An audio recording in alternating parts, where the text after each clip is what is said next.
আসসালামু আলাইকুম এভরিওয়ান, কেমন আছেন সবাই? আশা করি ভালো আছেন। তো আমি গ্রামে যখন গিয়েছিলাম তখন আমি টেবিলটাকে সম্পূর্ণ খালি করে গিয়েছিলাম, আর এখন এসে টেবিলটাকে ক্লিন করে আবার সবকিছু আগের জায়গায় রাখছি।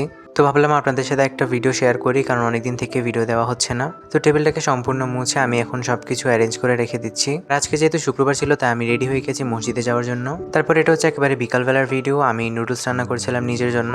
তো চলুন আপনাদেরকে দেখাই কিভাবে আমি নিজের জন্য খুবই সিম্পলি নুডলস রান্না করি। আমি তেলের মধ্যে পেঁয়াজটাকে সামান্য ব্রাউন করে কেচাপ আর ধনিয়া পাতার চাটনি দিয়েছি। দেন আর কিছু মশলা স্বাদমতো লবণ দিয়ে পানি দিয়ে ঢেকে রেখেছি। আর এই তো এখন এটার উপরে আমি নুডলসগুলো দিয়ে দিচ্ছি। আমি যখন অল্প করে নুডলস রান্না করি তখন আগে থেকে সিদ্ধ করি না, একসাথেই বসিয়ে দিই। তো এই তো নুডলসগুলো দেওয়ার পর ঢাকনা দিয়ে একদম মিডিয়াম ফ্লেমে এটা রেখে দিয়েছি।